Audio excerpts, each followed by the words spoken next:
జీడిమెట్ల పారిశ్రామికవాడ సుభాష్ నగర్లో అగ్ని ప్రమాదం జరిగింది. పైప్లైన్ రోడ్లో గల శ్రీలక్ష్మి ఇండస్ట్రీస్ చేపలు రొయ్యల దానా నిల్వ ఉండేది. దానా తయారీ కంపెనీలో షార్ట్ సర్క్యూట్తో మంటలు చెలరేగాయి.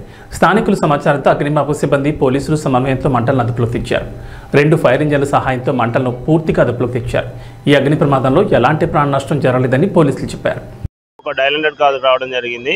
మన సుభాష్ నగర్ ఏరియాలోని పైప్లైన్ రోడ్ సిగ్నల్ పక్కన ఉన్నటువంటి మన గోదామ్స్ ఫుడ్ గ్రాన్యూల్స్ గోదాంలో ఫైర్ యాక్సిడెంట్ అవుతుందని మనకు ఇన్ఫర్మేషన్ రాగా మా పెట్రోల్ కార్ సిబ్బంది ఇక్కడికి ఇమీడియట్గా వచ్చారు.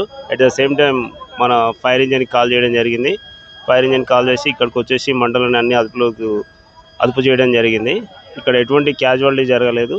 ఓన్లీ ఇక్కడ ఈ ఫుడ్ గ్రాన్యూల్స్ ఏదైతే గోదామ్స్ ఉన్నాయో అవి మాత్రం డ్యామేజ్ అయినాయి. ఎవరి పర్సన్స్కి ఇంజూర్డ్ కాలేదు, ఎటువంటి ప్రాబ్లం అయితే లేదు. ఇప్పుడు ఫైర్ మొత్తం అదుపులోకి వచ్చింది. ఇది ఇప్పుడు అయితే మనకు తెలియదు, షార్ట్ సర్క్యూట్ జరగడం వల్ల అయిందని ఫస్ట్ ఇప్పుడు అనుకుంటున్నాం. బట్ ఏమైనా ఇప్పుడు మనం ఫైర్ రిపోర్ట్ ఒపీనియన్ తీసుకున్న తర్వాత ఫైర్ ఎట్లా జరిగిందనేది తెలుస్తుంది. ఆస్తి నష్టం ఇంకా వాళ్ళు చూసుకొని మనకు కంప్లైంట్ ఇచ్చినాక మనం దాన్ని చెప్పాలి. ఇవి ఫుడ్ గ్రాన్యూల్స్ మన రొయ్యలకు దానా వేస్తారు కదా, అవి.